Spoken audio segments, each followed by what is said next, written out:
Hi everybody, and welcome to the second video of 2 on how to use the Pentax H3. So basically it's got a pretty simple standard interface, and if you've used another Pentax camera, you're probably going to be fairly comfortable using this one, and you'll probably recognize most of how it functions. Let me get my film here. Should probably actually get this stuff ready before I start recording. Basically, once you've mounted the lens on the front, which I'm not going to do because there's, the mirror's locked up anyway, look at the orange dot to make sure it's orange, and if it is, then you know you're ready to take a picture.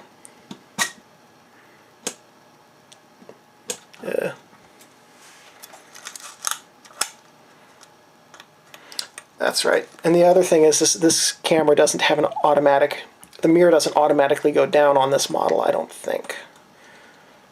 But you push it, and then it will recock once you advance the film.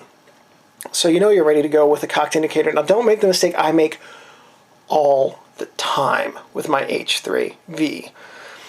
The cocked indicator, the orange dot, is not what shutter speed you're set at.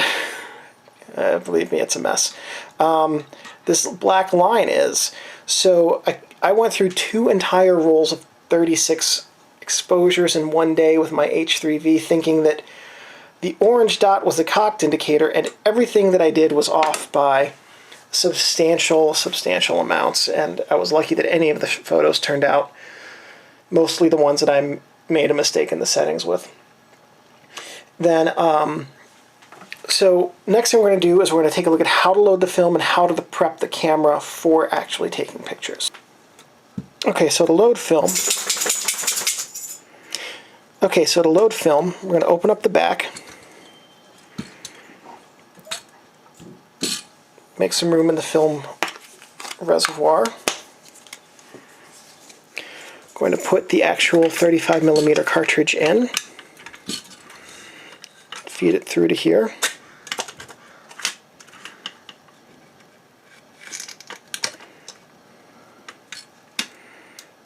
Oops, didn't quite get that lined up perfectly. There we go. All right. Take a couple of pictures. Now there's 2 ways to do this. You could either advance this. Now theoretically you've just taken a complete roll of film, so if you push down on this a little bit, it should already be at something like 35 or 24 or whatever it would be. So you just push down on a little bit to turn it, and then you turn it to -3. -3. There we go. 1, 2, 3. Now you're at 0 and ready to take your first exposure. So that's how this works. This does not, as is customary with modern cameras or even the H3V, this does not automatically reset, which is a little bit of a pain to memorize or to remember to do every time. But what I am not sure about, some cameras, when you hit 36, they just stop working. I'm not certain that that's the case with this camera, so what we're going to do next is find out. I'm going to advance this. Now this is a 15-shot roll, so we're at 34 right now. 36, 7, 38, 40, well, 39 or 40. So this will just keep going and counting, and what that means is it's not mandatory that you reset it before taking a roll of film. It's just a reminder of how far along you are. So if you put in your roll of film and you know, okay, I'm at 20, then 20 plus 24 is 44. When the counter hits 4, I'll be at 0, or I'll be at the end of the roll, then you're fine.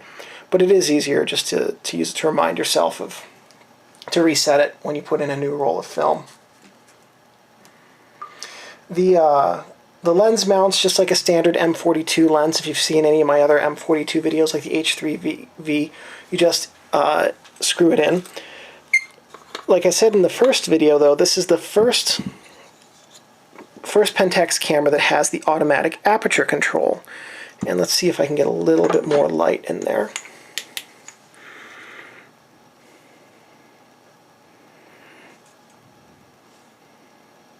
There we go.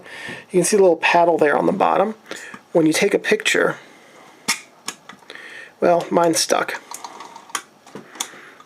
But this is supposed to fold back, and then when you take a picture, it pops up to shut the, oh yeah, mine's stuck because the mirror is up. At any rate, it's supposed to be like that, folded back, and then when you take a picture, it pops up into place, and then when you advance, it goes back, and that shuts the aperture down to the desired aperture setting for the photo, and then allows the aperture to open back up when you're done with the photo, so that you can see the preview through the viewfinder at the lens's widest setting, which makes focusing and viewing a lot easier. In terms of what the features do, this is a pretty simple and basic camera. There's not a whole lot of flash and pizzazz with it, which is also a really nice aspect of this camera. It's very simple and basic to use, and there's just not a whole lot else to go over with this camera. So, while I'm unwinding this, let me just say, if this video was useful to you, please give me a thumbs up. And if you'd like to subscribe, you can do that as well. If you have any comments or suggestions for future videos, please leave them in the comments below, and if I have the technical knowledge and equipment, I would be more than happy to make them. I'm pretty good about responding to comments fairly quickly as well. And one last thing I'd like to say while I have your attention is this camera back doesn't really want to close. That's not what I want to say. What I want to say is thank you guys for watching.